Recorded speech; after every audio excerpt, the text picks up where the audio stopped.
Hey everyone, just wanted to make a mention of the fact that if this week's some of the grades on the research essay assignments were a little bit low. Um, First, don't be discouraged by that. This is not easy stuff that we're doing.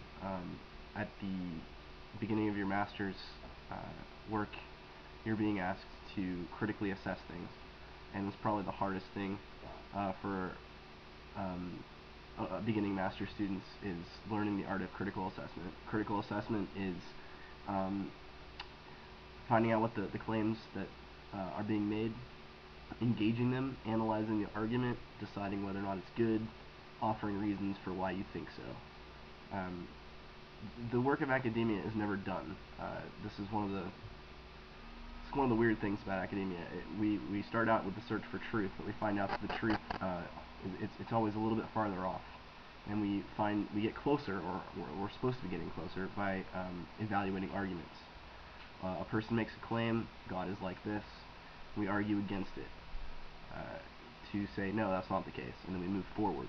Um, every time you engage a source, you're not at the master's level. It's not enough to just say this person who's really famous says this, therefore it's true. You may no longer argue from authority. If you agree with someone, that's fantastic, but you have to explain why, and you have to offer the best arguments against what they're saying. Um, if you're not doing that, then you are not critically assessing sources. You're not critically engaging. So if some of you, if you have lower scores, anyone who has lower than an 80 out of 100, please, by all means, consider resubmitting. Try again.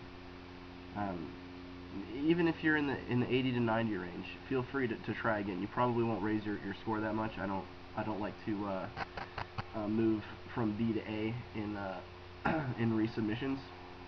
But if it's something that you want to take another stab at it to try and get better, please do it. Um, right now is the time to practice this stuff, because by the time your research paper comes around, you need to have these skills down pat. Uh, so, bottom line, if you have a low score and you want to take another shot at it, I think I've probably already emailed you or put in the comments in your grades that you have that opportunity, you have that option.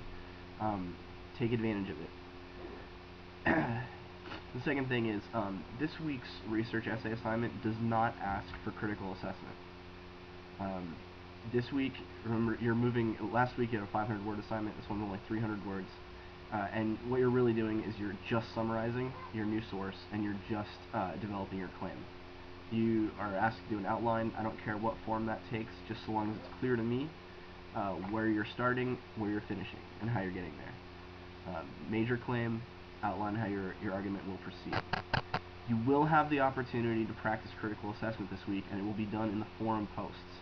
Please notice that forum post in response 5 asks you to find someone you disagree with, and then asks you to disagree with them. If you want a great example of disagreement done well in the forums, check out Mackey's thread from this past week. Something like 16 responses, some epic essays in there, point by point refutations. Pretty soon Mackey's gonna have the 95 theses nailed to the church wall. Here I stand, I can do no other. The point of having this critical assessment is not to say this is the right way to read scripture and this is the wrong way. The point is to get you to critically assess somebody else. You're practicing the skill. So please take advantage of that. And while you're at it, think carefully. Viviano, I think it's a girl, and I think she's female, and I think she's Catholic. And Roman Catholics, they still use all 4 senses of Scripture. There's a French Catholic scholar, Henri de Lubac. He's pretty famous for trying to reinvigorate the use of allegorical readings in Scripture, typological and allegorical readings. Does some pretty interesting stuff with it. So that's not dead. Also, Rusty Reno, I believe he's a Catholic scholar. He just recently co-wrote a book that came out about how the Church Fathers practiced reading Scripture, and where they talk about origin and the deeper senses, the spiritual senses of Scripture. Karl Barth talks about spiritual exegesis. That's real stuff. It's happening right now. Just it's not as popular maybe on the Protestant side of the aisle, but it's gaining and it's coming back. I myself am not a huge fan of allegorical readings. I don't know how they work or how they begin or how to use them, but they're out there and you should be aware of them. So take advantage of that article. If I remember anything else, I'll come back. All right, bye.